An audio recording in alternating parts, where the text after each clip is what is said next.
I'm getting bottom surgery. Well, not today. At the end of this year, I got confirmation late February, but I'm really excited. It's been a long journey to this point, and I know I've got a long road ahead, but I've come to a point where I've stopped and reflected on how I made the decisions to get where I am, to wanting bottom surgery and booking it, and I'd like to reflect on that and maybe help you make your decision, because let's face it, it's a big one, and it's really not that easy to make. I hope that you've never directly been asked the question, do you want the surgery, but you've probably asked it to yourself, and it's perfectly valid to not know the answer and get stuck on it. And it's equally okay if you don't want to think about it. If it's something that you can't handle at the moment, then feel free to skip this video and come back when you're ready. You know, please do come back. Maybe subscribe to remind yourself, because I still want those views, but sharing my knowledge is important too, I guess. Now the obligatory subscribe is out of the way, do subscribe.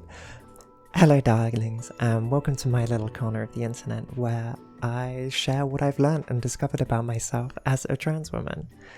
And I want to start off with that we're talking about your body, your downstairs. It's no one's business but your own. And not wanting or wanting bottom surgery, or any other surgery for that matter, is valid. It doesn't make you any more or less trans. You are your gender. No exceptions. You are. And I don't want to feel like I'm influencing your decision in any way. My decision is the one that made me happiest. I just want you to make the decision that's going to make you the happiest. So I hope that I can maybe share and bring some light on the answer for you. Full disclaimer, I am assigned male at birth, so my experience and knowledge is going to be more aligned with that. But I'm hoping that any gender identity can get something out of this video, so on we go. First things first, what is bottom surgery? It might not actually be the first thing that comes to your mind. Bottom surgery, SRS, sex reassignment surgery, or preferably GCS, gender confirmation surgery, is actually an umbrella term for any surgery that changes the function or the appearance of your downstairs. There are multiple options available, and before you kind of go into it, you need to know what they are so you can decide on the right option for you. So I encourage you to research more about this if any of these following interest you more, as I'm just going to give a brief overview of some of the surgeries that exist. We'll start with the surgeries that I know the most about. These are the AMAB or MTF surgeries, and the one that we always think about in first is vaginoplasty. This is the removal of the penis, scrotum, testes, and the transformation into a vulva and a vaginal canal for you know what. But this has a long recovery time, and there is a slight variation of this known as a vulvoplasty or zero-depth vaginoplasty, where the vaginal canal isn't created. This is a shorter recovery time and leaves you with no need for dilation, so something to think about. An even quicker recovery time would be an orchiectomy with or without a scrotectomy. The orchiectomy is the removal of the testes, and the scrotectomy is the removal of the scrotum. This leaves the penis completely untouched. There is also a emerging surgery that I've heard about called penile preserving vaginoplasty, which essentially leaves the penis untouched but creates a vulva and a vaginal canal. It's not very popular. Well, by popular I mean there aren't many surgeons that offer this at the moment, but it's something to look into if that interests you. It's actually what's known as a non-binary surgery, just meaning that it leaves us with genitalia that don't fit on the binary that we'd usually expect. It's also worth reminding you that all of these procedures do remove the testes, so it essentially removes testosterone or T production.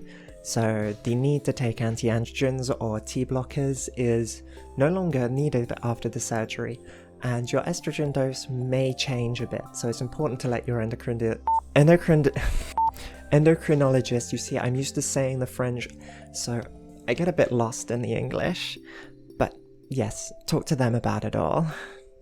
I'd also like to talk about AFAB surgeries or FTM surgeries. I'm really not the most knowledgeable in this, but there's a medioplasty.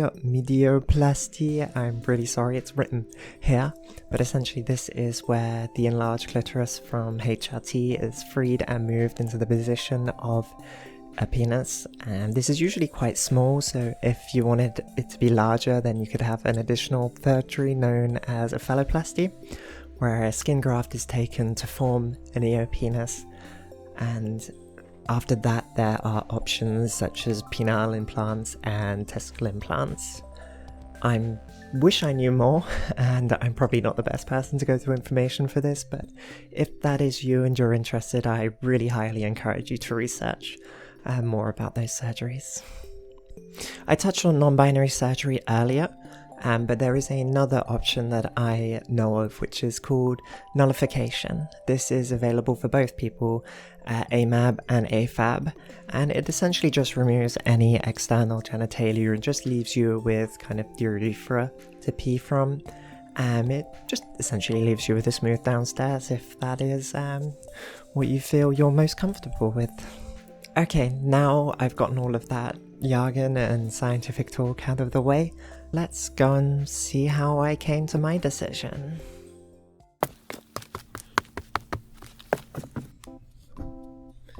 So, I'm unsure if you noticed the cat in the background of the previous shots, but she's right here. So for me, it's been a long journey. I can't remember when I first started exactly thinking about it, but it would be when I was about a teenager. And I found out that these surgeries existed, and I was interested. I did a load of research, more into how the procedure was actually done, which I wouldn't recommend. I for sure saw way too many images that I didn't want to see, but that interest was key, I think. And when you've got that interest, I encourage you to go and research. And the research that I would recommend is maybe going to places more like the subreddit Transgender Surgeries or their wiki, where you'll find more information on kind of the expectations of surgery, people's experiences, as well as the ability to ask any and all questions you may have regarding any sort of surgery, not just bottom surgery. And as well as looking up on YouTube for people's experiences, as they can talk through what they went through a lot better, and it really gives you a lot of information on what to expect to help you come to the realization of if it's something that you want. So after coming out and my social transition, I began my medical transition with HRT, and at the first meeting with my endocrinologist, he asked me if I was planning on having any surgeries. Now, he wasn't trying to be invasive here, he was just wondering if he should give me the information about surgeons or the procedure, and I said yes. At that point, I was thinking definitely more about a breast augmentation or a tracheal shave, but he gave me the information and it started me thinking about if I wanted bottom surgery as well. I think for years I had been looking into the trans space and things like that, and I very well internalized that you're no less of a woman if you have a penis, and kind of had internalized that it was also okay if you didn't want a vagina. And I think I spent kind of years of being with trans women who hadn't had bottom surgery that I developed this kind of pride of having the genitalia that people didn't expect me to have. And I think it ended up in me having more doubts about whether or not I wanted bottom surgery than I had all those years ago.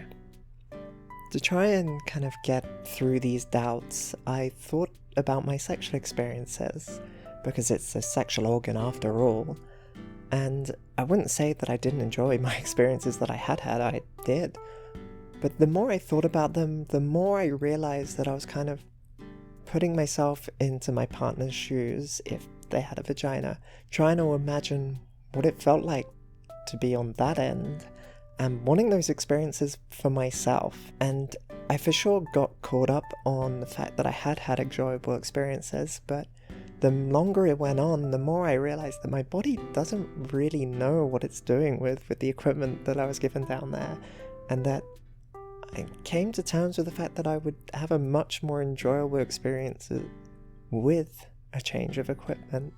And thinking about those sexual experiences got me thinking about lingerie, and then leggings, and other types of clothing skirt, and how much happier I'd be, and easier it would be, if I didn't have a penis.